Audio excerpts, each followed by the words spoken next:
श्री सद्गुरुदेव भगवान की जय गो। श्री अयोध्यानाथ की जय गो। श्री सरजू महारानी की जय गो। श्री गया जगन्नाथ की जय गो। जय जय श्री राधे।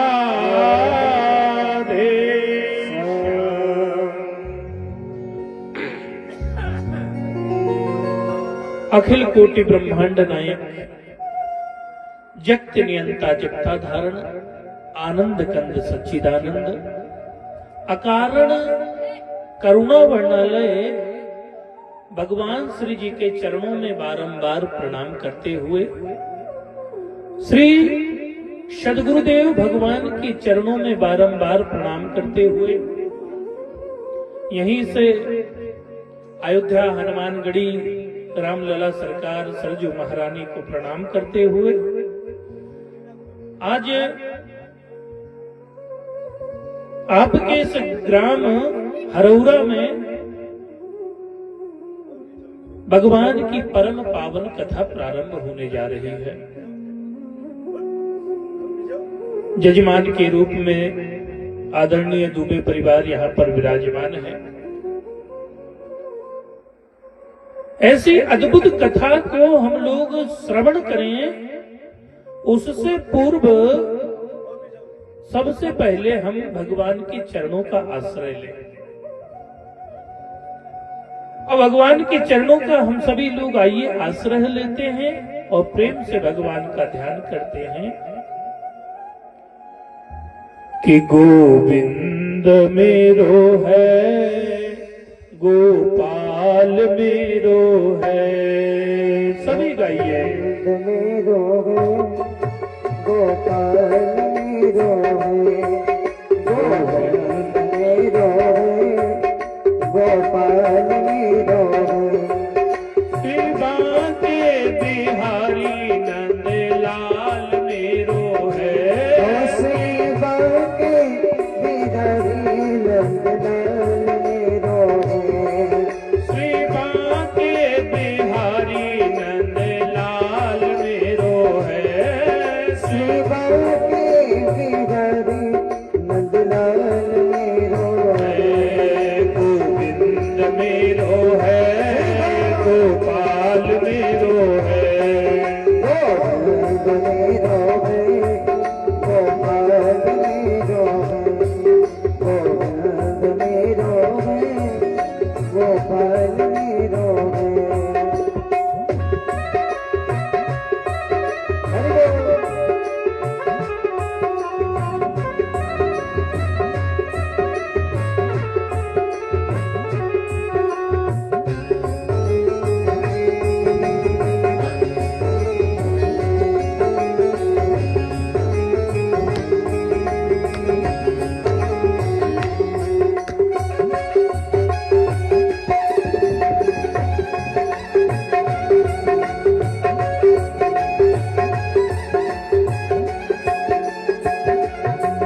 गोविंद मेरो है, गोपाल मेरो है। गोविंद मेरो है, गोपाल मेरो है। गोविंदवा के बिहारी नंदलाल मेरो है, गोविंदवा के बिहारी नंदलाल मेरो है। गोविंद मेरो है, गोपाल मेरो है। गोविंद मेरो है, गोपाल मेरो है।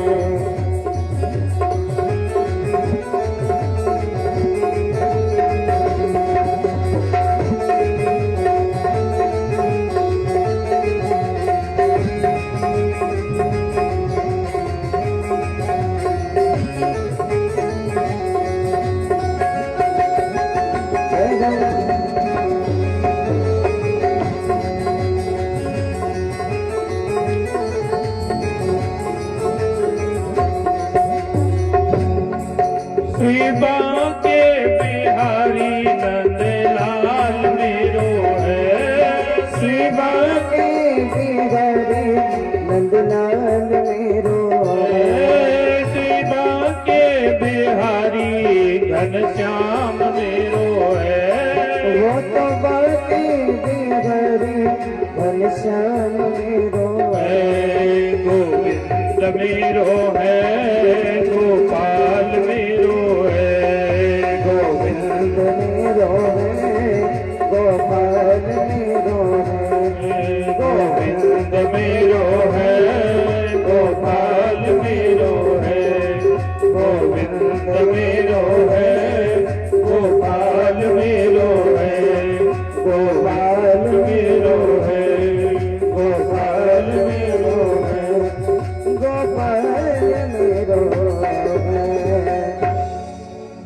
बोलिए बाल कृष्ण सरकार की जय हो।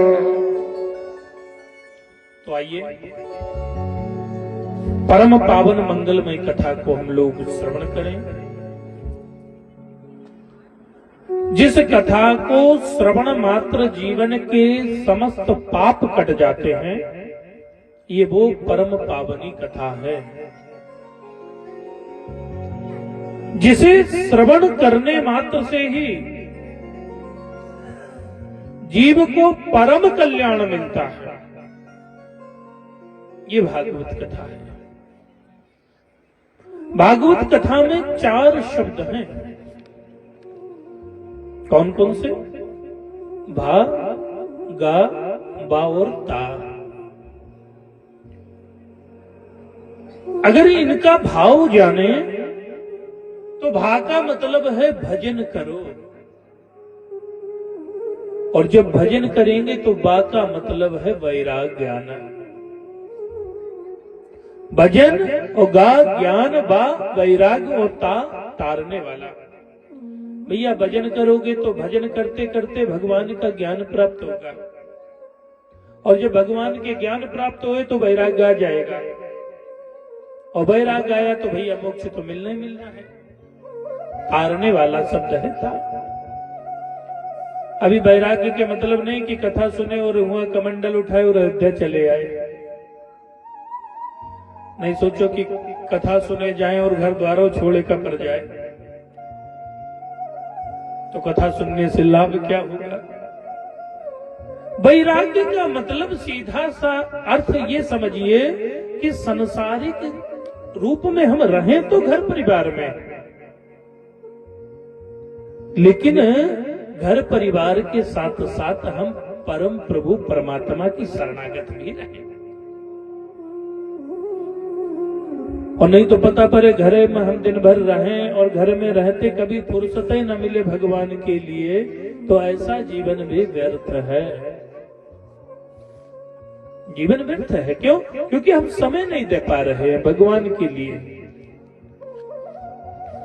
गोस्वामी जी तो लिखे हैं कि तीन ते खर सूकर स्वान भले, जड़ता बसते न कहाँ कछुबे, और तुलसी जेहि राम सुने है नहीं, सो सही पशु पूछ विसायन। कि तिनते खर सूखर स्वान भले, अरे ऐसे मनुष्य जिनके अंदर राम नाम ना हो, राम नाम का स्मरण ना हो, भगवान की भक्ति ना हो, ऐसे व्यक्ति मनुष्य रूप में सूकर अर्थात सुअर और स्वान अर्थात कुत्ते समान हैं। और ये बिना पूछ के जानवर हैं। जानवर के पास तो पूछ है, भोजन करने का नियम उसका है, मनुष्य भी कर रहा है भैया। लेकिन मानव जन्म जो मिला है भैया, बड़े भाग से मिला है। इस जन्म के लिए देवता लोग भी तरसते हैं मनुष्य बनने के लिए।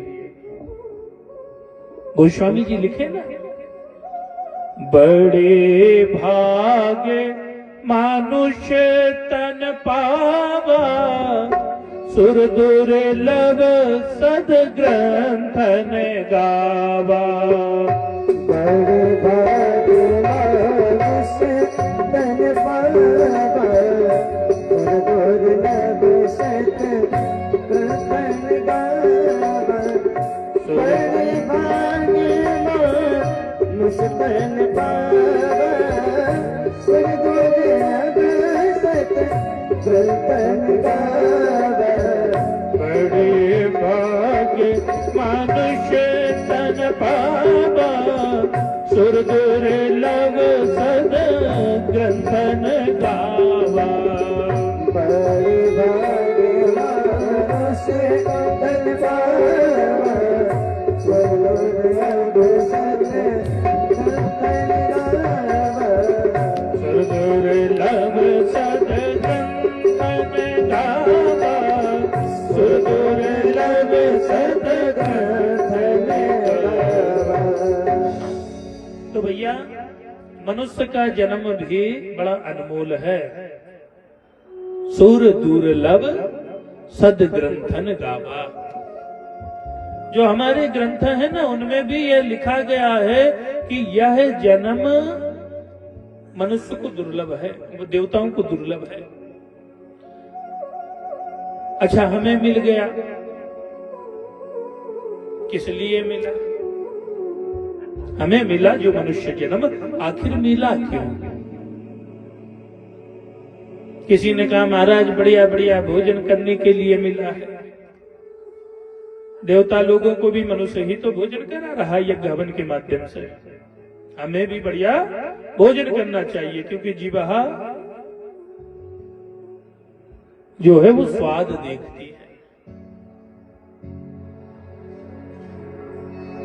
किसी ने कहा महाराज अच्छे से रहने, बढ़िया घर द्वार बंगला बनाने के लिए मनुष्य जन्म मिला है, अपना वैभव दिखाने के लिए मिला है। तो भैया ना तो मनुष्य जन्म वैभव दिखाने के लिए मिला है, ना ही अच्छा भोजन करने के लिए मिला है। यह मानव देह यदि मिली है तो हमें सत्कर्म करने के लिए मिली है, सत्कर्म करने के लिए।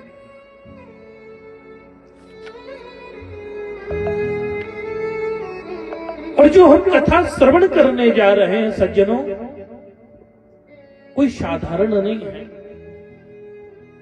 इसे पांचवा वेद कहा गया है।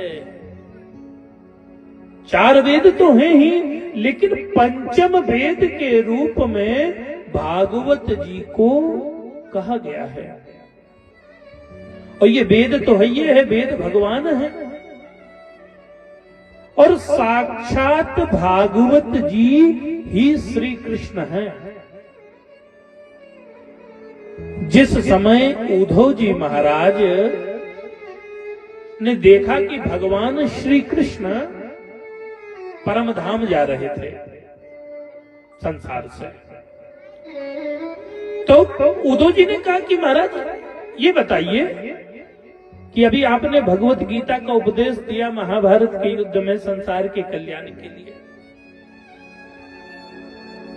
लेकिन आपके जाने के बाद इस संसार को कौन देखेगा? किसके भरोसे छोड़ जाएंगे?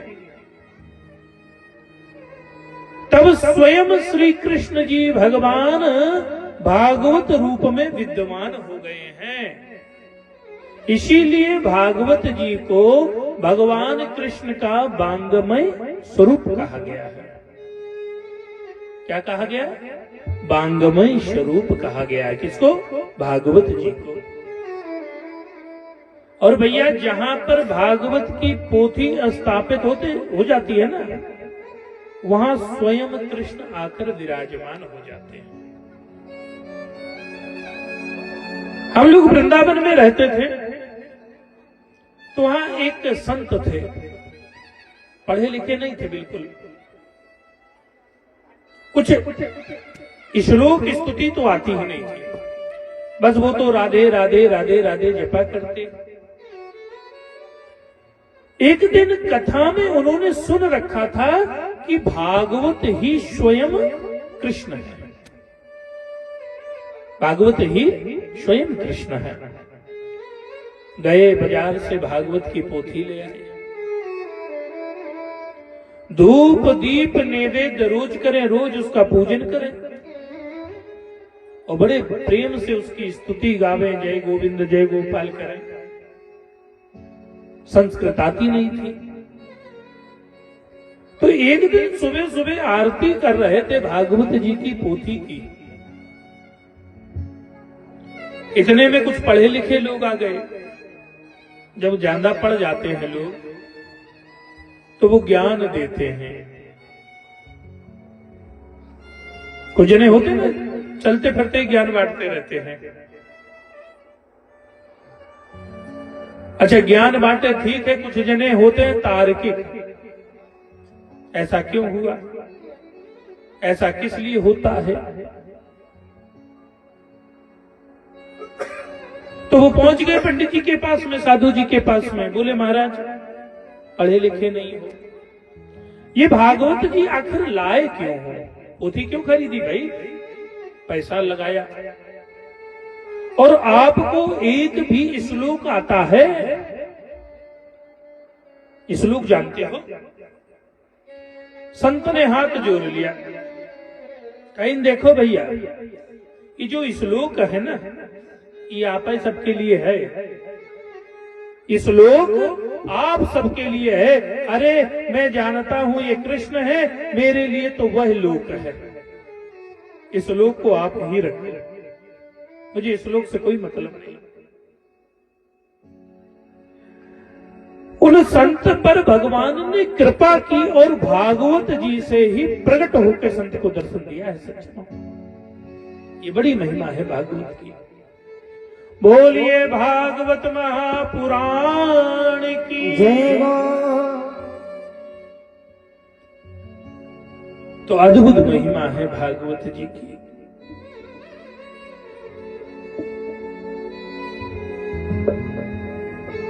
और इसके रचनाकार कौन है?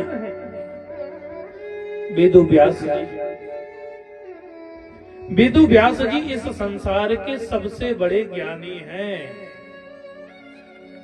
और ज्ञानी व्यक्ति ने यह कथा किसको दी? तो इस संसार के सबसे बड़े बैरागी अपने सुपुत्र श्री सुखदेव जी महाराज।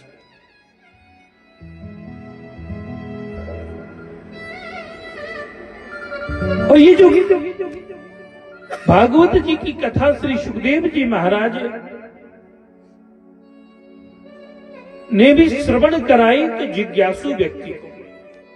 परीक्षित जी जिज्ञासु थे, तो भैया ज्ञान भी वहां देना उचित है जहां पर लोग ग्रहण करने वाले हों। अब जैसे पता पड़े भूख लगी है तो भोजन देंगे तो भोजन अच्छा लगेगा। भोजन दो ही सूरत में अच्छा लगता है, या तो भूख लगी हो या फिर कराने वाले का भाव अच्छा हो। तो ये भागवत जी की कथा भी कल्प वृक्ष के रूप में फल देने वाली है भैया। या मान ले कि बरसात का पानी हो गिर रहा है आसमान से। अच्छा, ये कुछ चीज समझना, अगर कोई भाषा में ना समझ में आवे तो एक बार हमका बताया जरूर देना है, क्योंकि कभी कभी भाषाओं की भी परेशानी हमारे साथ बहुत हो जाती है। जैसे कभी कभी होता नहीं समझ में आ पाता, तो इस पे भी विशेष ध्यान रखिएगा आप लोग। अगर कोई चीज ना समझ में आवे तो बिल्कुल निसंकोच उस चीज को बताना, क्योंकि समस्या हमारे साथ में खड़ी थी, क्योंकि हमारा पूरा जीवन मध्य प्रदेश में बीता, तो भाषाएं हमारी सब बुंदेलखंडी थी। बाद में अवधि आई तो कहीं ना कहीं वो मिली रहती है, इसलिए थोड़ा सा चाहेंगे कि समझाने का प्रयास रहेगा। लेकिन अगर कोई बात ना समझ में आवे तो एक बार उस पर तो जैसे मान लीजिए कि बरसात का पानी गिर रहा है और बगल में एक बाल्टी रखी है और एक लोटा रखा हो, और पानी गिर रहा है और बरसात तो बराबर हो रही ना, और पानी भी बराबर गिर रहा है। अब लोटा कहे कि पानी हम में कम आया है और बाल्टी कहे ज्यादा,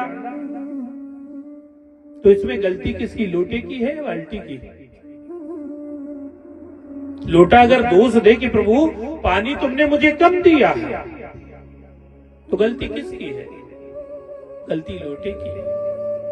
भगवान तो बराबर पानी गिरा रहे हैं ना, लेकिन हमारी पात्रता ही नहीं है कि हम उसे ग्रहण कर सकें। तो भैया हम आज जब कथा में बैठे हैं तो सबसे पहले हमारी पात्रता को मजबूत रखें कि जितना भी हो पावे हम ग्रहण करें, क्योंकि कथा की सार्थकता तब सिद्ध होती है जब इसे अपने दैनिक जीवन में, अपने व्यवहार में इसे उतारा जाए, तब ये कथा की सार्थकता होती है। और भैया वक्ता तो केवल बांसुरी बनकर बैठता है, वक्ता का अभी सामर्थ्य नहीं है जो कथा कहते हैं कि हम कथा बहुत अच्छी कर लेते हैं। वक्ता केवल बांसुरी बनकर बैठता है और फूंक तो इसमें गोविंद ही भरते हैं, केवल भगवान।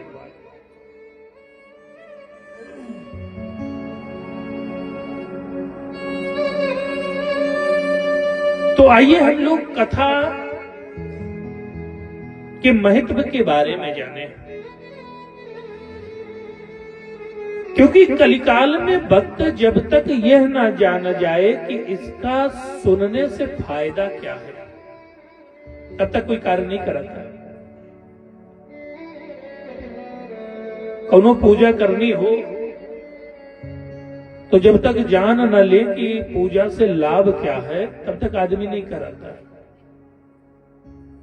पहले पक्का विश्वास हो जाए कि फायदा मिलेगा या नहीं मिलेगा। तो कथा की सार्थकता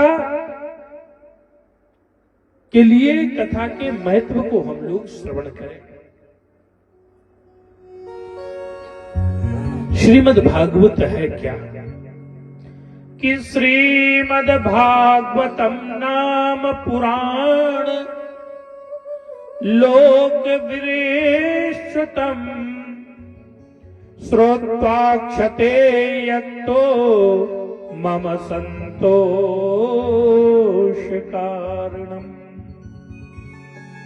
कि लोक विख्यात श्रीमद् भागवत नामक पुराण को यदि प्रतिदिन श्रद्धा युक्त सुने तो हमारे मन को परम संतोष मिलता है। कि नित्यम भागवतम यस्तु पुराणम पठते नरः प्रत्येक अक्षरस्यम भक्तस्य कपिलादानज फलम, कि जो मनुष्य प्रतिदिन सप्ताह कथा में बैठकर श्रीमद् भागवत कथा का यदि एक श्लोक भी सुन लेता है तो उसे एक एक श्लोक के हिसाब से एक एक कपिला गाय दान करने का पुण्य मिलता है। तो आज हम बैठे हैं कथा सुनने और कथा का श्लोक कानों में जा रहा है, तो ये समझ लीजिए कि हम कपिला गाय दान कर रहे हैं। ये बाकायदा लिखा पड़ी है। इस श्लोक के बदले आपको दान का फल भी मिल रहा है।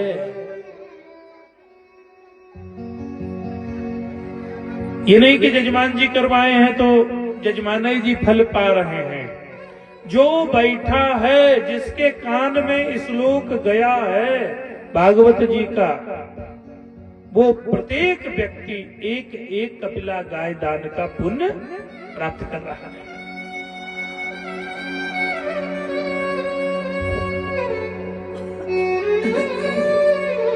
तो ऐसी परम पावन भागवत कथा है।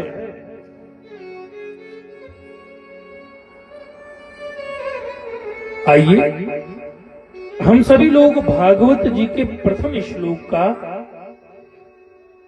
ध्यान करें। भागवत जी का प्रथम श्लोक है,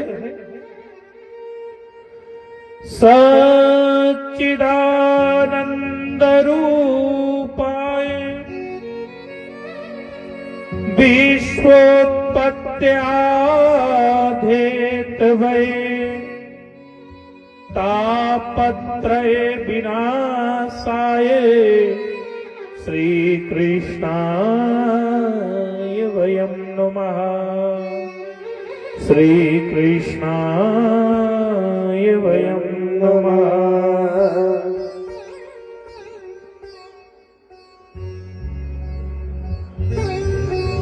तो भैया भगवान का स्वरूप क्या है? सच्चिदानंद, सत चित आनंद, ये भगवान का स्वरूप है। सत्य क्या है? सत्य जो दूसरे के रूप में प्रकट हो जाए वो सत्य है। चित क्या है? हमारे अंदर हमारा मन, हमारा हृदय। अब चित मौन रहता है। अब किसके हृदय में क्या व्याप्त है कोई बता नहीं पाएगा, तो वो चित है।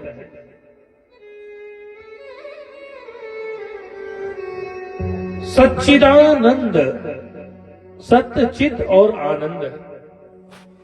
आनंद अप्रत्यक्ष है, समय समय पे आनंद प्रकट हो जाता है। मन अचानक प्रसन्न है, ये आनंद है। आनंद की अनुभूति होती है और यही आनंद नंद जी के यहां पर भी हुआ था ना। कहे नंद घर आनंद भयो। नंद के यहां क्या हुआ? आनंद हुआ। कृष्ण जी तो बाद में, नंद घर आनंद हुआ। तो आनंद ही स्वरूप है भगवान श्री कृष्ण। तो ये भगवान का स्वरूप है क्या? सच्चिदानंद। विश्व उत्पत्ति आदेत, विश्व की उत्पत्ति भी भगवान करते हैं, विश्व को चलाते भी भगवान हैं और वही भगवान विश्व का संहार भी करते हैं। विश्व उत्पत्ति आधेत वय तापत्रय विनाशाय। तीन प्रकार के ताप हैं, दैहिक, दैविक और भौतिक। ये तीनों तापों को भी भगवान दूर करते हैं। कि सच्चिदानंद रूपाय विश्व उत्पत्ति आधेत वै तापत्रय विनाशाय श्री कृष्णाय वयं नमः। श्री कृष्णाय वयं नमः। किसी ने कहा कि भैया हमारी परंपरा में तो भैया राधे कृष्ण कहा जाता है, यहाँ तो अकेले ही कृष्ण जी को नमस्कार कर दिया गया। अकेले ही? तो बोले भैया अकेले नहीं किया गया। बोली श्री कृष्णाय वयं नमः। श्री कृष्णाय अर्थात श्री स्वयं लक्ष्मी या श्री स्वयं राधा जी हैं।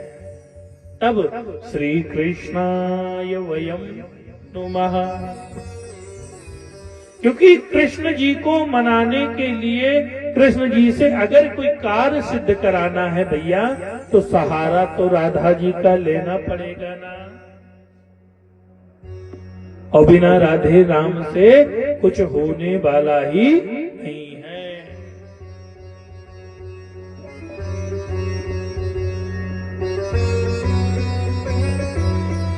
तो राधा जी की कृपा का आश्रय लिया है। और संत लोग तो भैया कहा भी करते हैं कि अरे मान जाओ प्यारे तुम्हें राधा की कसम, मान जाओ प्यारे तुम्हें राधा की कसम। तो भगवान को मानना पड़ेगा ना। और भैया कलयुग में भगत भगवान से लड़ो लेता है और लड़ क्यों ना ले जब अपनापन है।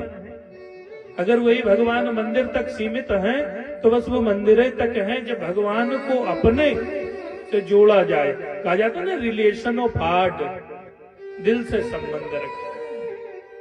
तो जब भगवान दिल से संबंध रहेगा तो निश्चित भगवान हमारे ऊपर कृपा करेंगे।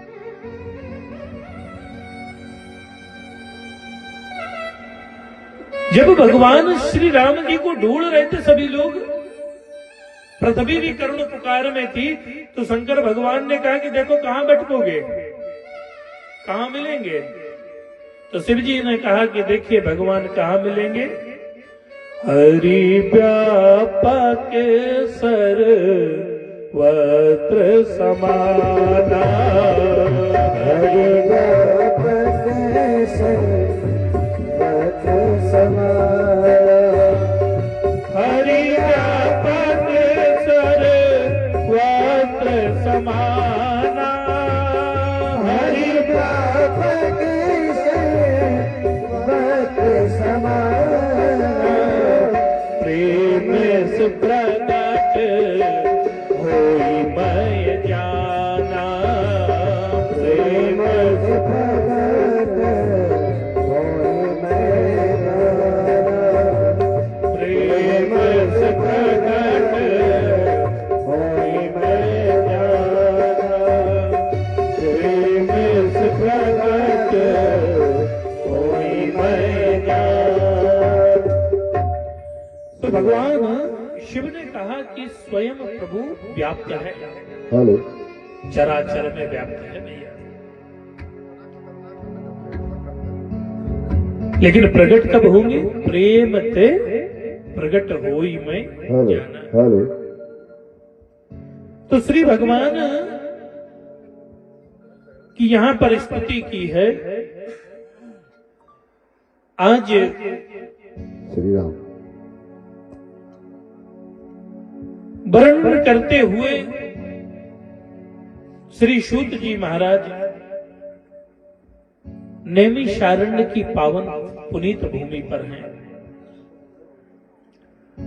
जहां पर 88,000 शौनकादि ऋषि हैं। कितने? 88,000। कहां पे?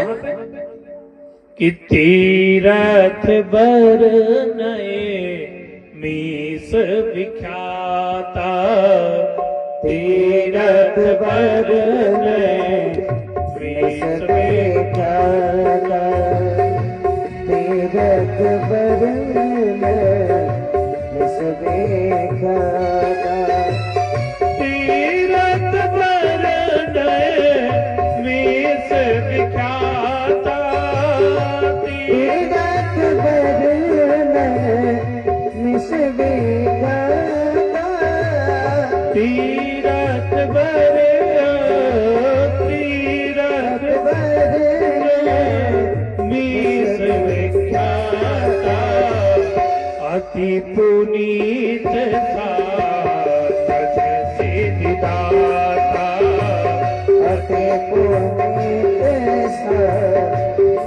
सिद्धिदाता, अति पुनीत सिद्धिदाता, कि नैमिष सूतमासीन विवे महामति, कथामृत स्वाद कुशल सोन का दिवृते। कि नैमिषारण्य की पावन भूमि पर 88,000 शौनकादि ऋषि एकत्र थे। उन्होंने पुराण शास्त्र के वक्ता श्री सूत जी महाराज के सामने प्रणाम किया है और प्रणाम करके बोले कि अज्ञान दो विध्वंसी कोटि सूरशम प्रभा, श्रोताक्यम कथा सारम मम कर्ण रसायनम। कि हे सूत जी महाराज, अज्ञान रूपी इस संसार में ज्ञान रूपी कोटि सूर्य के समान आपका ज्ञान है। आपके द्वारा कही गए कथामृत का रसपान करके मेरे कानों को संतोष मिलता है। क्या कहा गया? रसायन। रसायन जानते हैं? रसायन जो होता है, या एक बात सीधी सी भाषा में समझे, जैसे सिरप आती है खांसी की, बुखार की, रसायन। पहले होता तो ना, वैद्य जी रसायन बना के देते थे, तो बोले ये रसायन है, दवाओं से ना ठीक होगा तो कहीं पिला के, बहुत से लोग दवा नहीं खा पाते, तो बोले पी लेंगे, तो बोले उनको यह रसायन पिलाया भी जा सकता है, लेकिन बोले पिएंगे कैसे? बोले कान के माध्यम से। ये कान से पीने वाली दवा है। बोले महाराज ये फल कैसा है? कहीं ऐसा तो नहीं कि कड़वा हो? तो बोले इसकी तो गारंटी लेता हूं, कड़वी तो दवा है ही नहीं। बोले क्यों? बोले ये फल को किसी ने खाया है। बोले किसने? बोले सुख रूपी श्री सुखदेव भगवान ने। पहले जब आप बाग बगीचे में जाया करते थे, अब तो नहीं है, अब तो सब आम वगैरह बाजारे में मिल जाते हैं और उतनी बगियों नहीं रह गए, बाग भी कम है। बाग वैसे हमारे यहाँ रुदौली तरफ बहुत है। तो जब बागों में जाया जाता था तो बाग में हम लोग फल देखते थे आम का। कौन सा? तो बोले फल वो चाहिए जिसको तोते ने जूठा किया हो, तोता काटा जो फल हो। कभी गए? तोते का जूठा फल बाग में लोग पहले देखते थे, अब नए लोग तो नहीं, लेकिन हम लोगों ने भी बचपन में सुन रखा था कि तोते का जूठा फल मीठा होता है। तोते का जूठा फल मीठा होता है। तो ये सुखदेव जी रूपी तोते के द्वारा ग्रहण किया गया, अर्थात जूठा किया गया फल है भागवत जी का। तो इसमें तो भैया संदेह ही नहीं है कि ये फल कड़वा होगा, ये फल खराब होगा, क्योंकि तोता उसी फल को खाता है जिस फल में स्वाद होता है। और इस फल की एक और खासियत है, और फलों में तो गुठलियां होती हैं भैया, लेकिन इसमें गुठलियों का भी कोनो काम नहीं है। इसमें तो केवल ग्रहण करिए, गूदा ही गूदा भरा हुआ है और कुछ नहीं है। तो ऐसा पावन फल है ये भागवत जी का। तो बोले महाराज ये जो संसार है कि काल ब्याल मुख ग्रास त्रास निर्णार्थ हेतवे। हे सुखदेव जी, ये जो संसार में जो जीव हैं, ये नित्य काल के मुख में जा रहे हैं, और काल के मुख में जाने वाले जीव का कल्याण कैसे होगा? तो बोले श्रीमद् भागवत शास्त्र कलो कीड़े निभासितम। बोले कलयुग रूपी बीमारी को दूर करने के लिए श्रीमद् भागवत कथा का शास्त्र होगा। कलो कीड़े भासितम। जैसे मान लीजिए कि एक अजगर है, अजगर देखे, और अजगर मुंह खोले हो और एक गौरैया चिड़िया आके बैठ जाए उसके दांत पे। गौरैया चिड़िया मान लो, ठीक, क्योंकि आजकल चिड़ियों के नाम बहुत से लोग नहीं जान पाते, केवल दिखा दे कि चिड़िया आए। तो मानिए एक चिड़िया छोटी सी गई और अजगर के दांत पे आके बैठ जाए, तो आप बताइए कि वह कितनी देर जिंदा रहेगी? कितनी देर? जब तक कि अजगर का मुख खुला है, और जैसे ही मुख बंद हुआ समाप्त। तो वही कहा कि काल व्याल मुख ग्रास त्रास निरणात हेतवे। अब गौरैया बैठी है, वो तो दांतों पे बैठी, उसे तो लग रहा है बढ़िया टाइल्स बिछी है ना। अब उसे क्या पता ये अजगर का मुंह है। तो वहां जब ज्ञान की जरूरत है अर्थात शिक्षा की, तब जाके वो भागेगी ना। उसे उस जगह पे समझना होगा कि भैया ये दांत है, मैं अजगर के मुंह के बगल में बैठी हूं, तब वहां से भागेगी।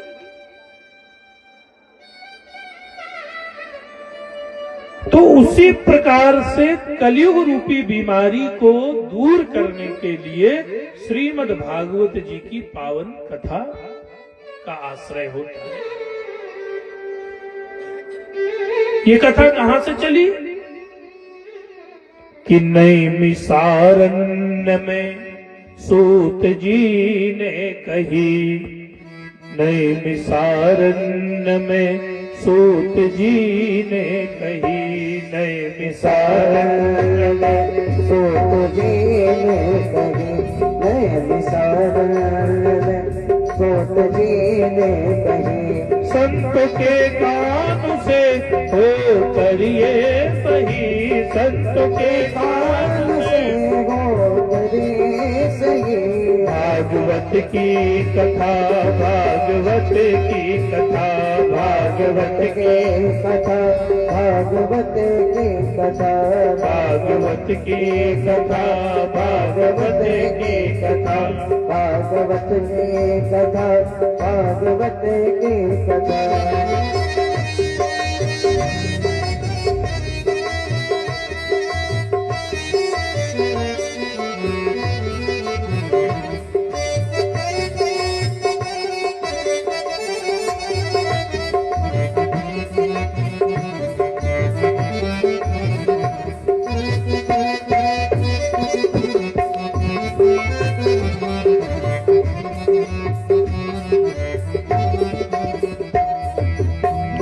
नित परीक्षित सुने गंगा के घाट पर, नित परीक्षित सुने गंगा के घाट पर, नित परीक्षित सुने गंगा के घाट पर, नित परीक्षित सुने गंगा के घाट पर।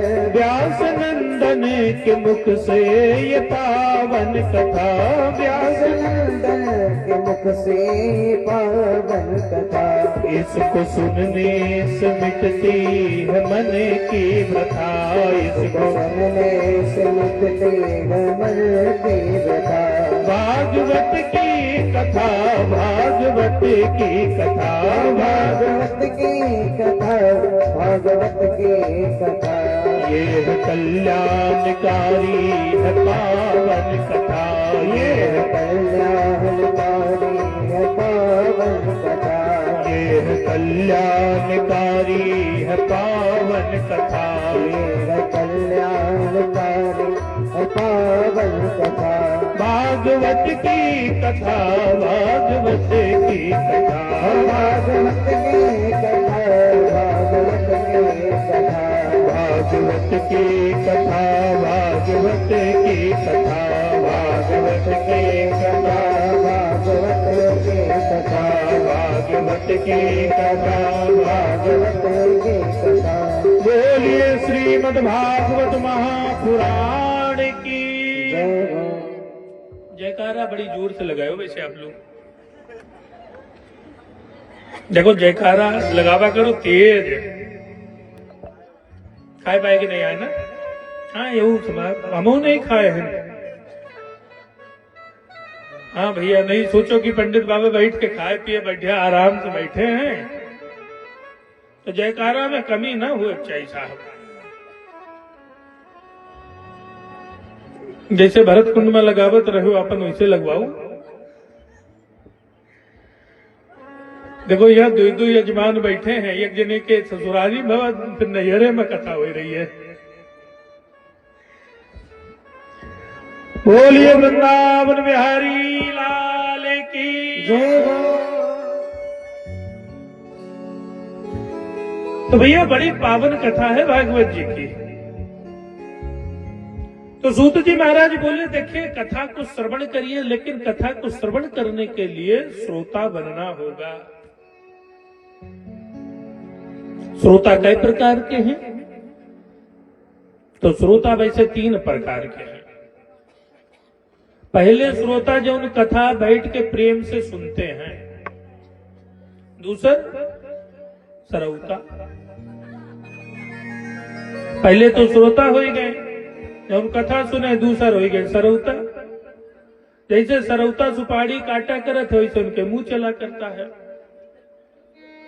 दिन भर पंडित जी अपनी कथा कह रहे हैं, वो अपनी कह रहे हैं। और तीसरे हैं सोता, सोए जाते।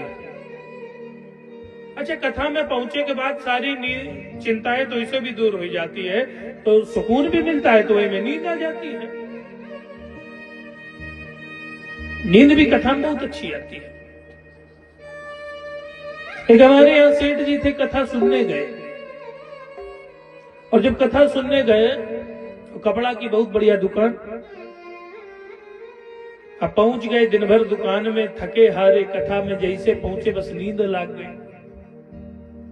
और नींद जैसे उनको आई, अच्छा नींद आई ठीक है, कुछ जने नींद में सपना देखे लगते हैं, सपने भी चिल्लाने लगते हैं, और इतनी जोर जोर से चिल्लाते हैं कि बगल वाला डराया जाए। तो अब वो भी सपना देखने लगे, और सपने में देखा कि दुकान पे बहुत ग्राहक आए हैं। अब दिन भर तो आए थे, तो सपने में भी देखा कि दुकान पर बहुत ग्राहक इकट्ठा है। अब ग्राहकों को कपड़ा दे रहा है। तब तक एक ग्राहक आया, कहीं भैया ऐसा कुर्ता का ये कपड़ा कैसे दिए? तो उसने कहा 500 रुपए में, 500 रुपया मीटर है। अब सपना ही दिख रहा है। तो बोले नहीं नहीं कुछ कम करो। बोले नहीं कम नहीं हो पाएगा, ये फिक्स रेट है। तो बोले कम नहीं हो पाएगा? बोले नहीं बिल्कुल नहीं। बोले 400 में देना हो तो बताइए, नहीं तो हम चले। तो बोले 400 में नहीं पड़ता आएगा। तो वो उठ के जाने लगा ग्राहक, और ये सपना दिख रहा है पूरा कि ग्राहक जा रहा है। और जैसे ही जाने लगा तो इसने कहा कि काम करो 450 में ले जाओ, 450 में ले जाओ। तो इसने कहा कि लेना 4.5 में, और दोनों हाथ पसार, और सामने बैठे भक्त का कुर्ता दीन फाड़। बगल में बैठे रहे, बस इनका लाख की काटे का है, जो बगल में भैया बैठे उनके कुर्तबा दीन फाड़। अब वो पीछे देखे, कहीं नहीं कहा हुआ, कहीं नरिये हम तो दुकान पे थे, कहीं दुकान में रहे हुए कथा पंडाल में बैठे थे, ये क्या करे? कहीं नरिये भैया गलती हुई कि कल दूसरा ले जाना है, हम तो सोचे ग्राहक ही कर रहे। तो ऐसे भी होता भैया, कथा में पहुंचने के बाद नींद बहुत अच्छी आती है। अच्छा, उसमें गलती श्रोताओं की भी नहीं है।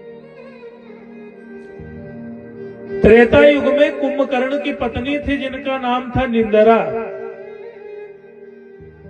निंदरा देवी। जब कुंभकर्ण का वध हुआ भगवान के हाथ से, तो निंदरा ने कहा कि प्रभु आपने तो मुझे विधवा कर दिया, मेरे पति को मार दिया। भगवान ने कहा कौन था? बोले कुंभकर्ण। अब मैं कहां जाऊं? प्रभु बोले जहां इच्छा हो वहां जाओ, ये पापी था इसे मारा। तो बोले महाराज हम आपके दुश्मनी लेंगे और बदला लेंगे इसका। बोले कब? बोले कलयुग में। बोले कलयुग में कैसे लोगी? बोले कलयुग में आपके भक्त होंगे कम, और जो भक्त कथा पंडाल में जाएगा, कथा सुनेगा, हम कथा पंडाल में धीरे से उनके अंदर जाब रोकर सुलाए देवे। और जब वो सो जाए तो भैया कथा सुनेगा नहीं, और नहीं सुना तो उसे भगवान मिलेंगे नहीं। तो इसीलिए हमें श्रोता बन के कथा को सुनना होगा। क्या बन के? श्रोता। तो श्री सूत जी महाराज कहते हैं कि है शौनक्यों कि चिंता मणिर्लोक सुखम सुर दुर संपदम प्रयक्षति गुरु पीर्तो वैकुंठ योगी दुर्लभम।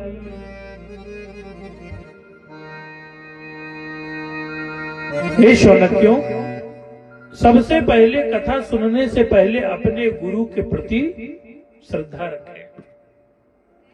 बिना गुरु के श्रद्धा के कुछ संभव नहीं है,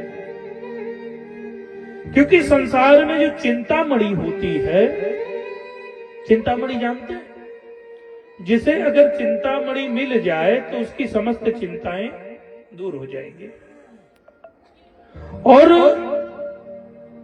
कल्प वृक्ष जो समस्त संपदा को दे सकता है, लेकिन अगर गुरु की पीरती है, गुरु में लगन है, तो निश्चित आपको वह वैकुंठ दिलाएगा जो योगियों को भी दुर्लभ है। तो गुरु की भक्ति चिंतामणि और कल्प वृक्ष से भी श्रेष्ठ है।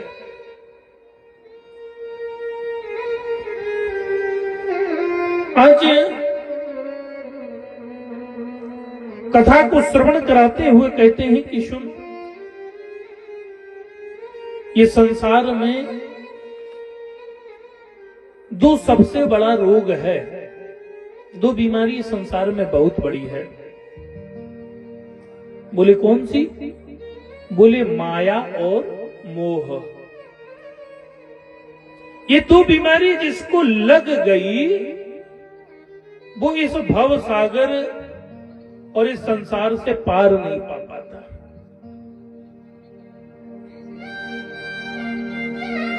माया जिसे घेर ले भैया, तो वो माया में व्याप्त है। माया पीछे नहीं छोड़ने वाली, लेकिन माया पीछे कब छोड़ेगी? बोले जब गुरु रूपी डॉक्टर आ जाएगा। जैसे आंखें कमजोर हो जाती हैं तो मोतियाबिंद हो जाता है, तो उसका ऑपरेशन कराना पड़ता है। डॉक्टर साहब आते हैं, ऑपरेशन करते हैं, बढ़िया दिखने लगता है। उसी प्रकार से आंखों में माया रूपी मोतियाबिंद हो गया। और बीमारी क्या है? जो सबसे बड़ी बीमारी है वो है मोह। घर परिवार का मोह, जमीन जायदाद का मोह, ये मोह है। अगर परिवार में सम्मान भी नहीं मिलता तब भी पढ़े, अरे छोड़ो लड़कवा है, कोई बात नहीं, नाती तो ठीक है, लगे हैं घर परिवार में। तो ये मोह है हमारा। तो माया और मोह का बंधन कौन काट सकता है सज्जनों? तो माया मोह का बंधन काटने वाले मेरे भगवान हैं, जो सर्वत्र व्याप्त हैं। कौन? वो बांके बिहारी। कि जरा ये तो बता मुरली वाले, तेरा जलवा कहाँ पर नहीं है। ये तो बता मुरली वाले, तेरा जलवा कहाँ पर नहीं है। जरा ये तो बता मुरली वाले, वाले, तेरा जलवा कहाँ पर नहीं है। जरा ये तो बता मुरली वाले, तेरा जलवा कहाँ पर नहीं है। तेरा जलवा कहाँ पर नहीं है, तेरी रहमत कहाँ पर नहीं है। तेरा जलवा कहाँ पर नहीं है, तेरी रहमत कहाँ पर नहीं है।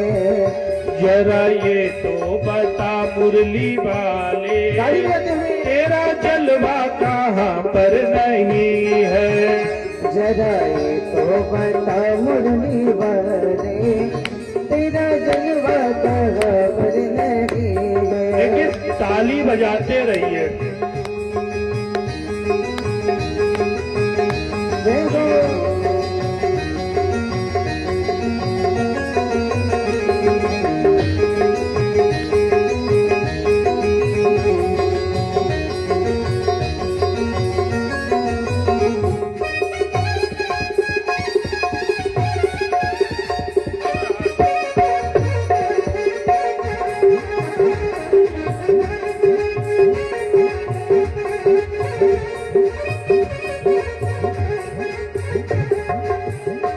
आंख वालों ने तुझको है देखा, कान वालों ने तुझको सुना है। आँख वालों ने तुझको देखा, कान वालों ने तुझको सुना है। आंख वालों ने तुझको है देखा, कान वालों ने तुझको सुना है। आँख वालों ने तुझको देखा, कान वालों ने तुझको सुना रे। तेरा जलवा उसी ने है देखा, तेरा जलवा उसी ने देखा, जिसकी आंखों में पर्दा नहीं है। तेरा जलवा उसी ने देखा, जिसकी आंखों में पर्दा नहीं है। जरा ये तो बता मुरली वाले, तेरा जलवा कहाँ पर नहीं है।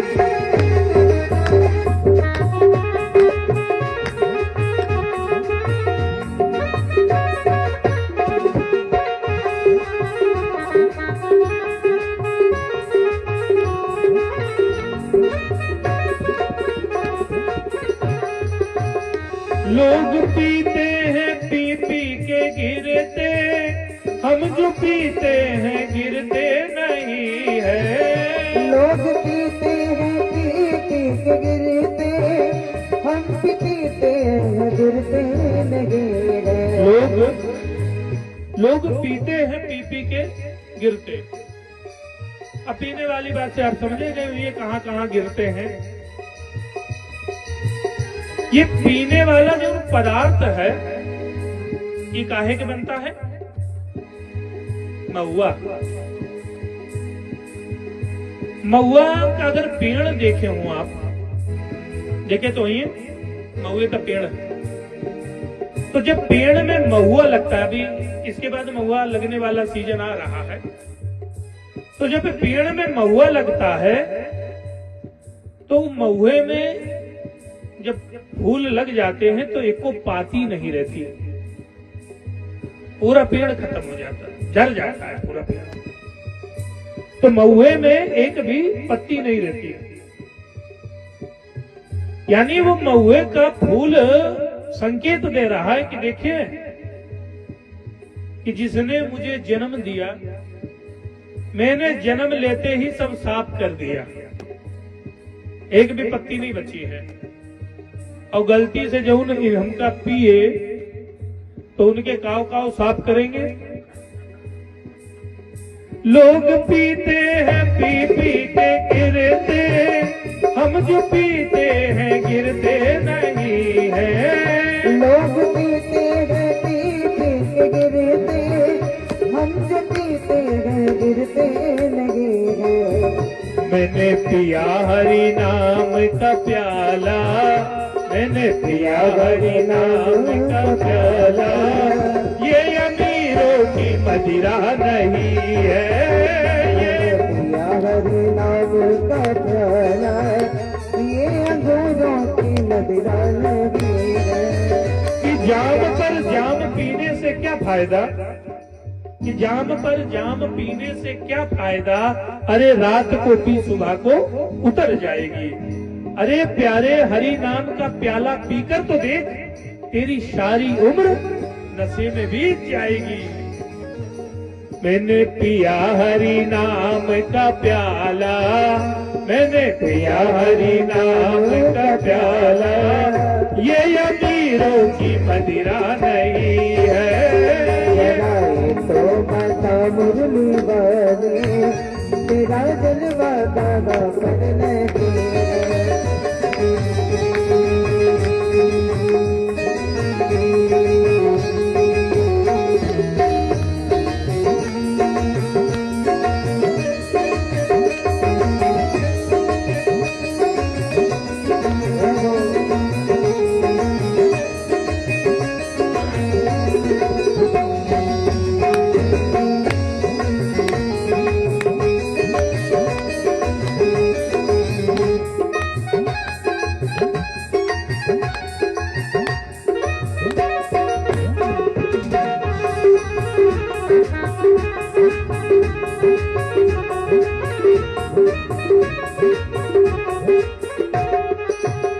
बोल मुरलिया वाले की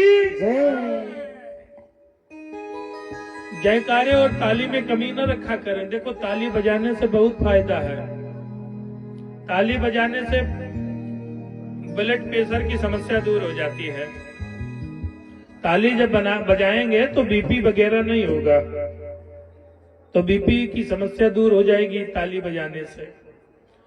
और दूसरा चीज, हाथों में जो खराब रेखाएं हैं ना, तो भैया भगवान की कथा में ताली बजाएंगे तो वो अच्छी अच्छी रेखाएं आ जाएंगी, खराब खराब रेखाएं।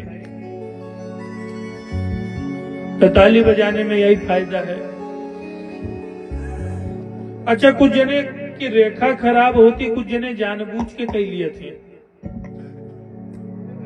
अब जानबूझ के कैसे कई लिए थे? बहुत जने तमाकू लिए, चूना मिलाई के रगड़ा करते हैं, अब वो सफेद हो जाते रगड़ रगड़, तो में चूना भर जाते सब रेखाओं में। एक बार एक जने आए, कहीं पंडित बाबा जी हाथ देखते हो? हम कहे भैया हाथ तो कहीं हमारे देखो, तो देखा सब बिल्कुल सफेद रहे। हम कहे मैं तो एको रेखा नहीं है, कहाँ गए सब? नो तमाकू के साथे मिट गए और रेखा खत्म सब। और तमाकू खाए वाले भी क्या है भैया, अगर बगल में क्यों खा तो ना चाह के भी मन मानता है कि मांग ले। ये होता है कि थोड़ा सा दे दें, फिर आदमी कहता भैया किंचा पे हमें भी दे दे।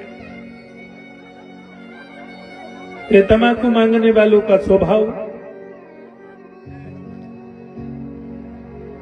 अभी एक कार्यक्रम चल रहा था, वही ठंडी का समय, अभी हाथ वगैरह सब लोग सीखते हैं बैठ के। तो कथा समाप्त हुई, हम लोग विश्राम करने पहुंचे, तो किसी ने कहा भैया हाथ सेक लो। तो हमने कहा ला भैया कुर्सी डालो, हाथों सेक ली 2 मिनट। अब वो अपना बैठे, लकड़ी और धरी, हाथ सेकने लगे हम लोग। तब वो तमाकू निकाले से चूना मिलाए और फिर अपना बनाना शुरू किया, और 2 बार ऐसे ताली बजाई। तो ताली की आवाज जैसे ही बगल वाले ने सुनी तो सोते हुए बोला कहीं भैया हमारो हिस्सा बना लेना। अब उसमें और तमाकू और चूना डाला। अब चूना तमाकू लेके मिलाए और सर्दी वर्दी में थोड़ा दिक्कत हो जाते लोगन का ना, जुकाम उखाम। अब वो ऐसे घिसे फिर शुरू करे वही में मिलावे, और थोड़ी देर घिसे के बाद फिर वही मिलावे बढ़िया। अब उनके चक्कर में हाथ धोवे तो नहीं जाए, और वही अपना मिला कि उनका देश के भैया लिखा हुआ बड़े प्रेम से खाई दो, लेकिन वाह बहुत सुंदर स्वाद रहा आज, बड़े भाव से खाई। तो तम्बाकू वगैरह मांगते समय देखे हो रहे भैया कि उसे मांगे से पहले हाँ बोल वृंदावन बिहारी लाल की जय हो। तो देखिए ताली बजाने में बड़ा फायदा है। जो जीवन में खराब रेखाएं हैं भगवान अच्छी अच्छी बना देंगे। तो हमें भगवान के सामने ताली बजानी है, किसी संसार के सामने नहीं भैया।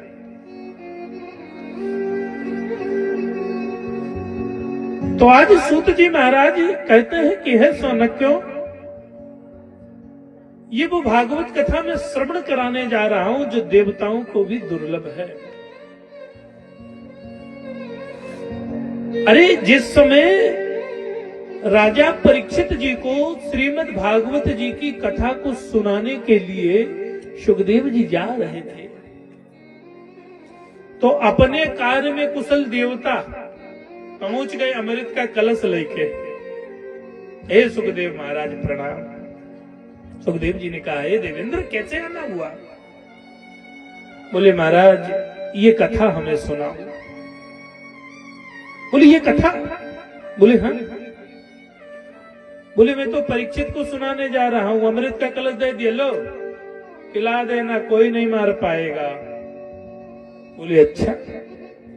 की का स्वधा का कथा लोके,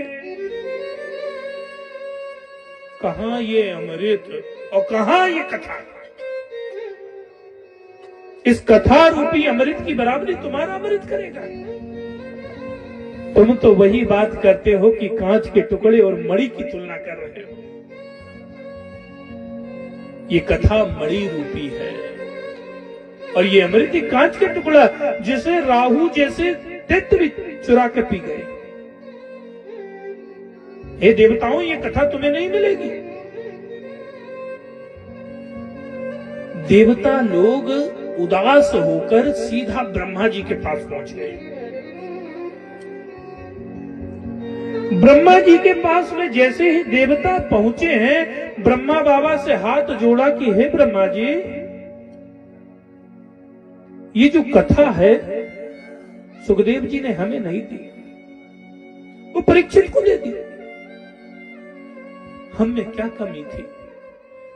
क्या हम कथा को श्रवण करने योग्य नहीं हैं? ब्रह्मा जी ने कहा चलो देखें तो सही इस कथा का परिणाम क्या होता है। इस कथा को परिणाम होता क्या है? और जैसे ही कथा की समाप्ति होती है, परीक्षित जी के मोक्ष को देखकर ब्रह्मा बाबा भी चकित हो गए। ब्रह्मा बाबा ने कहा हे देवताओं, चलो एक तराजू बांधा जाए। सप्तलोके तुलापद्वा, सप्तलोक में तराजू बांध दी गई। बोले लाओ समस्त ग्रंथ लाओ, 17 पुराण वेद उपनिषद एक पलड़े पर रख दिया। बोले लाओ लाओ, अब भागवत जी लाओ दूसरे पे रखो। और जैसे दूसरे पलड़े पर भागवत जी रखी, समस्त ग्रंथ ऊपर को उठ गए और भागवत जी का भजन बढ़ा। कि लघुन्यानि जातानि गौरवेण इदं महत्वः। सारे पुराण उपनिषद श्रीमद् भागवत कथा के सामने सुन्न पड़ गए। ये पावन कथा है। बोले इस कथा को तो हे शौनक्यों, देव ऋषि नारद जी ने भी सुनी है। बोले देव ऋषि नारद जी ने। बोले जो नारद जी जिन्हें श्राप है कि क्षण मात्र नहीं बैठ सकते, वो नारद जी ने भागवत जी की कथा सुनी। बोले महाराज कब और कैसे? जरा इस विषय में मुझे कोई इतिहास सुनाइए। तो भैया आज श्री सूत जी महाराज कहते हैं कि हे शौनक सावधान होकर सुनो।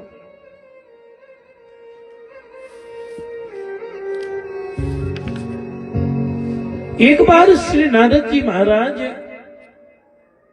बड़े मन उदास मन से बद्री धाम पहुंचे। श्री नारद जी महाराज जब बद्री धाम पहुंचे तो वहां भगवान के ही अवतार सनत सनंदन सनकादिक और शरद कुमार ये चारों भाई के दर्शन हुए। जो नारद जी बड़े प्रसन्न रहते थे, नारद जी बड़े प्रसन्न आत्मा थे, दिन भर नारायण नारायण गाया करते थे। लेकिन आज नारद जी उदास हैं। नारद जी बहुत उदास हैं और धरती पर मुख करते जा रहे हैं। ऐसा लग रहा है जैसे कोई वस्तु गिर गई हो नारद जी की। नारद जी की जैसे कोई वस्तु गिर गई हो। तो आज सनकादिकों ने पूछा, हे नारद जी क्या बात है? जैसे ही देखा सामने सनकादिक हाथ जोड़ा, प्रभु नारद जी क्या हुआ, क्यों दुखी हो? तो नारद जी बोले कहीं संसार में बड़ा कलयुग का प्रभाव आ गया। बोले मैंने इस पृथ्वी की यात्रा की है कि अहम तु पृथ्वी यतो गत्वा, मैं ये पृथ्वी पर भ्रमण पर निकला। जब देवलोक से फुर्सत पाई तो मैंने सोचा पृथ्वी पर आऊं, और पृथ्वी पर मैं तीर्थों का भ्रमण किया कि पुष्करम चा प्रयागम चा काशीम गोदावरी तथा हरि क्षेत्र कुरुक्षेत्र श्रीरंग सेतु बंधनम। मैं पुष्कर में गया, तीर्थराज प्रयाग में गया, गोदावरी तट पर गया, हरि क्षेत्र हरिद्वार गया, कुरुक्षेत्र श्रीरंग एवं सेतु बंधन तक गया। एमाम दिशो तीर्थ से भ्रमण, मैंने सभी तीर्थों का भ्रमण किया, लेकिन तीर्थों में शांति नहीं, तीर्थों में मन नहीं लगा।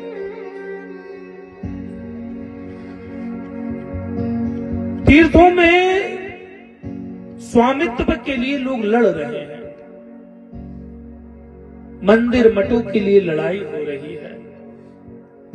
लोग सोचते दर्शन करने, भजन कीर्तन करने मंदिर आश्रम में जाएं, तो मंदिर आश्रम में तो पहले से ही मारपीट हो रही है, लोग गद्दी हथियाना चाह रहे हैं महंत बनने के लिए।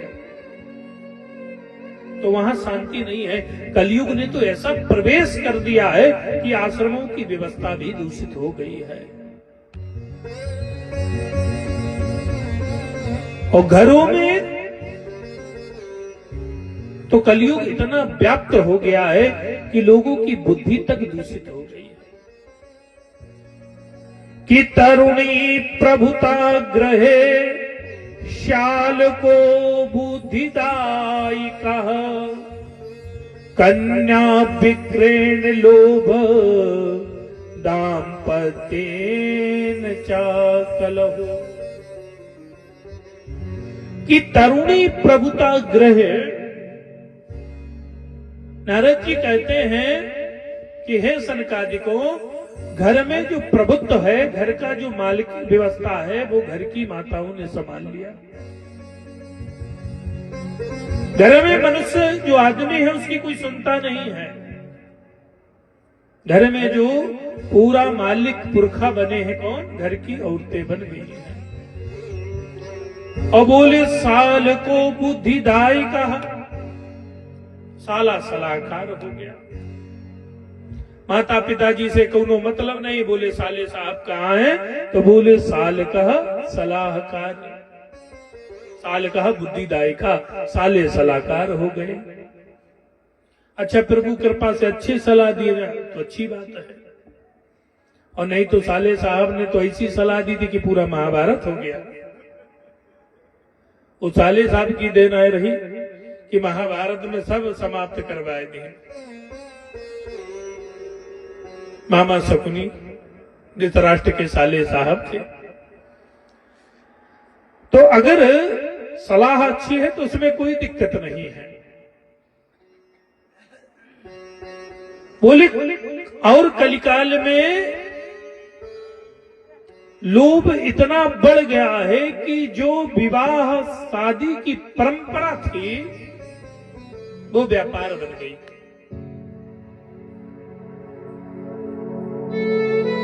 पहले समधि का मतलब क्या होता था? समधि यानी समान, बराबर।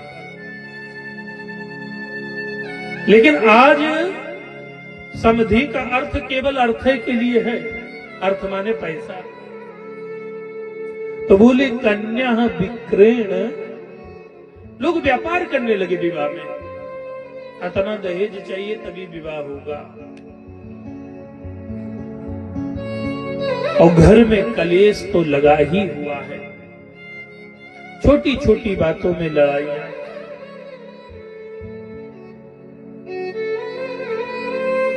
तमाम पारिवारिक समस्याएं हैं। सबको लगता है कि हमारी सुनते ही नहीं कोई। कोई कहता है हम तो दिन भर कार्य किया करते हैं लेकिन हमारी तो इज्जत ही नहीं न घर में। सब अपनी समस्याओं में परिवार में उलझे हुए हैं, छोटी छोटी बातों में लड़ाइयां।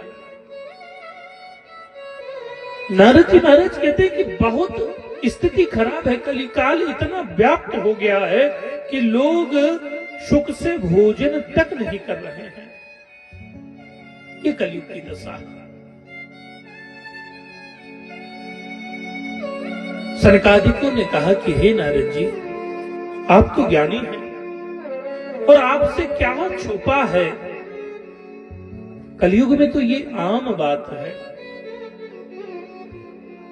और कलयुग में इस विषय का चिंतन वो भी आप करें तो ठीक नहीं। आप तो भजनानंदी हैं, आप तो भजन करो। तो नारद जी महाराज ने कहा कि मेरी चिंता और है। बोले कौन सी? बोली मेरी चिंता है कि मैं वृंदावन धाम को गया। वृंदावन धाम में जैसे ही मैं पहुंचा तो मैंने एक बड़ा विहंगम दृश्य देखा। एक सुंदर स्त्री यमुना के किनारे बैठी, पैरों में दो बूढ़े व्यक्ति लेटे हुए हैं। तमाम दासियां वहां पर एकत्र, कोई पंखा खिला रही है, कोई चरण दबा रही है, लेकिन स्वभाव साधु का था। एक मन हुआ कि पूछूं, लेकिन साधु को बिना बुलाए किसी के यहां जाना नहीं चाहिए, इसलिए मैं चल दिया। और जब बिना बुलाए नहीं जाना चाहिए मैं चल दिया, तब तक पीछे से वो स्त्री आवाज लगाती है कि भो भो साधु, अरे अरे महाराज रुको, थोड़ा सा दर्शन दे दीजिए, क्योंकि संतों के दर्शन मात्र से जीवन में कृपा है। हे महाराज रुकिए। नारद जी ने मुड़ के देखा तो वही अबला स्त्री बुला रही थी, हे नारद जी रुके। नारद जी गए। श्री नारद जी ने हाथ जोड़कर पूछा, देवी कौन हो तुम?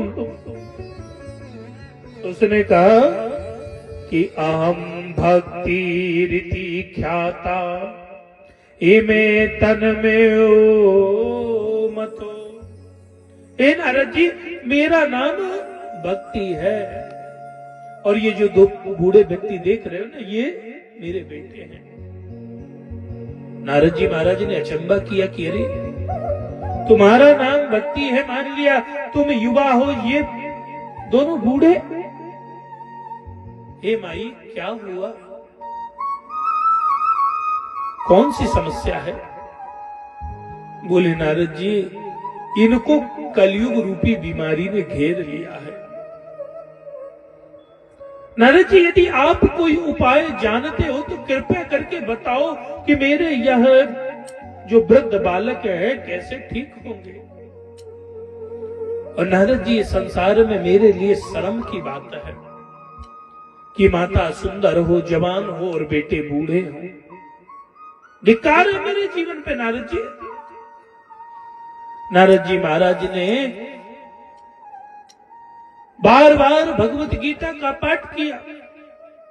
हे ज्ञान उठो, हे वैराग्य उठो, मुहुर मुहुर गीता पाठे न लगता है। लेकिन आंखें खोले, बस बंद कर ले। उपनिषद सुना दिए, वेद शास्त्र सुना दिए, लेकिन चेतना नहीं आ रही। अब तो नारद जी डराए, नारद जी को चिंता हो गई।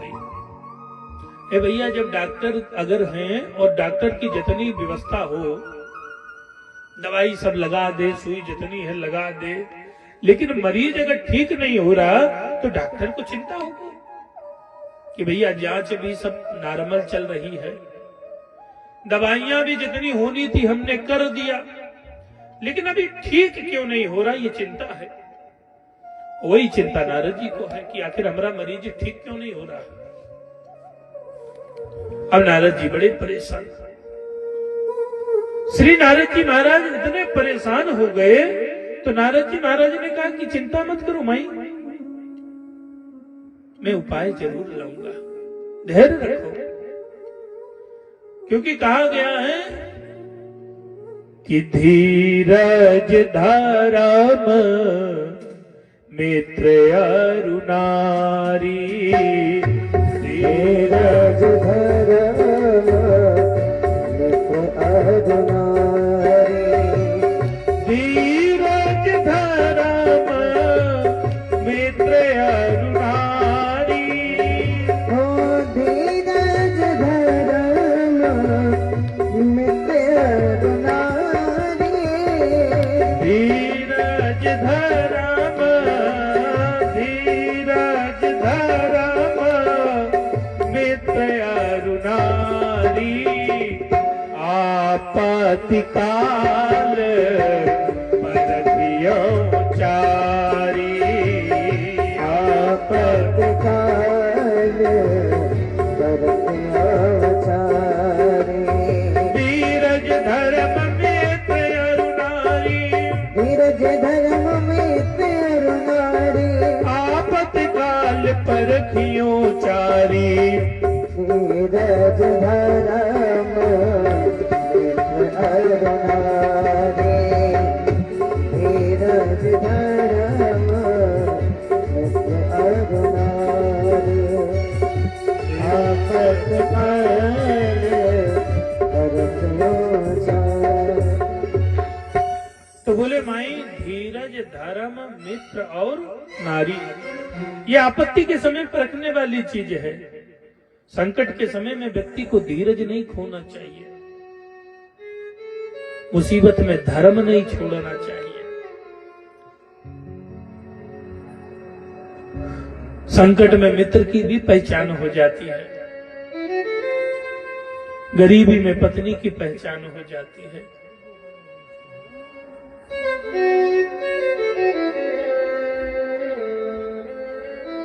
धीरज आपत्ति के समय में कभी कभी अचानक आदमी परेशान हो जाता है, और इतना परेशान हो जाता है कि वो धीरज खो देता है। यहाँ तक कि ऐसे भी लोग हैं कि वो परेशान हो के जाए के मर जाते हैं, धीरज ही तो खोए। और बहुत जने हैं परेशान हैं, हनुमान जी के मंदिर में गए, 5 मंगल गए, लड्डू चढ़ाए, नहीं मनोकामना पूरी हुई, तो कहीं ऐसा है लागत है ये गड़बड़ है मूर्ति, तो कहो हनुमान जी बदल दे, काम नहीं कर रहे। 9 दिन देवी जी की पूजा करे उसके बाद अगर कहीं फल में देरी हो ही गए तो कहीं ये माता ही नकली है, तो वो बहुत से लोग धर्म बदल देते हैं। और मुसीबत आ जाए तो बहुत से खास बने फिरते हैं, कहीं गलती से कहते भैया जरूरत है कुछ, वो पहले ही हट ले, अरे कहाँ भैया, घर में बढ़िया धन है, आनंद है, पति पत्नी बड़े प्रेम से रहते हैं भैया, लेकिन कहीं गलती से धन कोई समस्या आ जाए, हो भी जाता है, तो समय में पता पड़े कि पत्नी भी धीरज छोड़ दे, अरे कहाँ ब्याह हो गया, शादी हो गई, कुछ कमाते नहीं तुम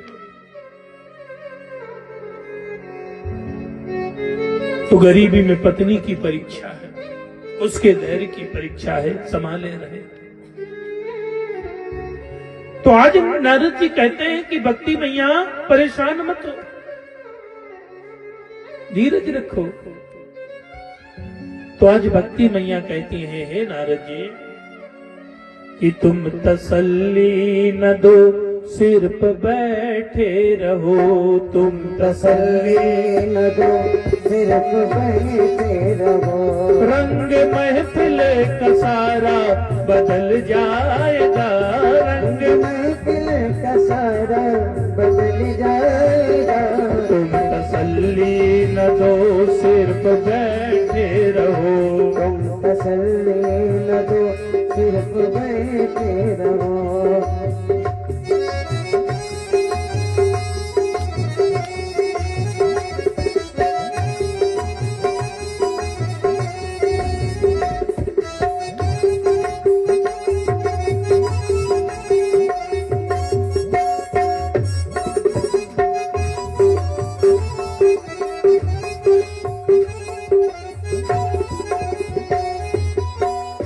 दुख से तपता हुआ और सताया हुआ, दुख से तपता हुआ और सताया हुआ, मेरा गिरता हुआ दिल संभल जाएगा, मेरा गिरता हुआ दिल संभल जाएगा,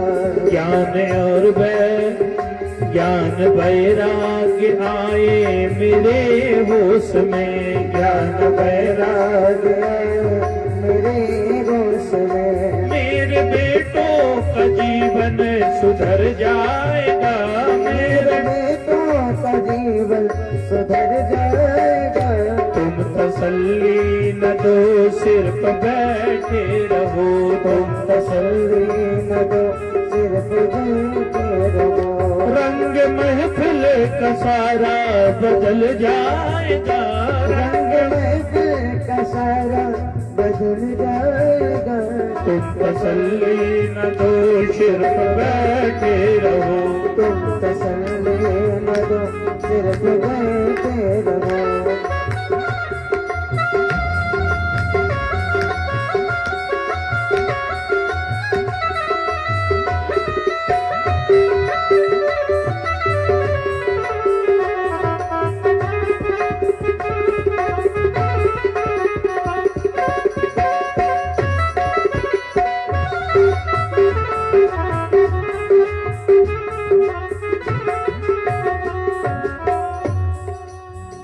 दुख से तड़पो मती, सुख में हरे सोमती, दुख से तड़पो मती, सुख में हरे सोमती, दुख में तरसो मती, सुख में हरे सोमती, दुख में हरे सोमती, सुख में हरे सोमती, प्रभु भूले तो जीवन बिगड़ जाएगा, प्रभु भूले तो जीवन सुधर जाएगा, प्रभु भूले तो जीवन बिगड़ जाएगा, प्रभु भूले को जीवन बिगड़ जाएगा, जीवन प्रभु ने भजन को दिया, जीवन प्रभु ने भजन को दिया, घर भुलाया तो प्रभु से बिछड़ जाएगा, घर भुलाया तो प्रभु से बिछड़ जाएगा, रंग महफिल का सारा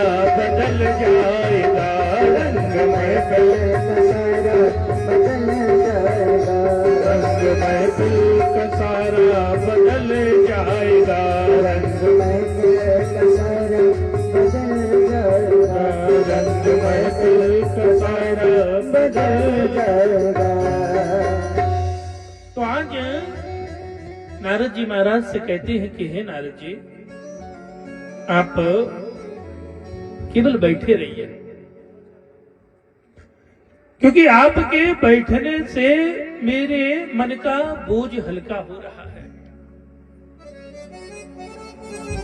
कि कभी कभी कुछ लोग ऐसे होते हैं ना कि अगर दुख में आ जाएं तो आधी समस्या तो दूर हो गई। मन द्वारा ऐसी वाणी बोल देते हैं, क्योंकि वाणी का प्रभाव बड़ा अच्छा है। और कुछ जने वाणी ऐसी बोलते हैं कि कहो तीर जैसी बिल्कुल बंदूक लग गई। कि शब्द संभाल के बोलिए, शब्द न हाथ और पांव, एक शब्द औषधि करे और एक बनावे घाव। एक शब्द तो मानो दवाई करते बड़े प्रेम से बोले कि मन ना होगा तब भी जयराम करते हुए निकल जाएंगे, और एक ऐसा स्थिति आ जाती है कि काव देखे कि मन ही ना हो। ये व्यक्ति की वाणी ही तो है। तो हे नारद जी, आप केवल विराजमान होइए, मेरा धैर्य बना रहेगा। नारद जी, नारद जी बोले नहीं, रुको, इनकी इलाज की व्यवस्था करें। आज नारद जी महाराज निकले हैं, रास्ते में चलते चलते साधु महात्माओं से पूछे। साधु महात्माओं से जैसे ही पूछते तो साधु महात्मा कहते, अरे नारद जी, अब आपको क्या बताएं। और छोट मोट बाबा जी तो पहले ही दूर भाग लें कि नारद जी आ रहे हैं। अब नारद जी महाराज करें क्या? तो नारद जी महाराज पहुंच गए बद्री धाम। बोले बस भैया, हम इसीलिए आए हैं। ए शनकादिको, कोई उपाय जानते हो तो बताओ। तो शनकादिको ने कहा, नारद जी उपाय तो सरल है। बोले सरल है? अरे मैं जैसे ही चला हूं तो मेरे ऊपर मुसीबत का पहाड़ टूट गया, आप कहते हो सरल है?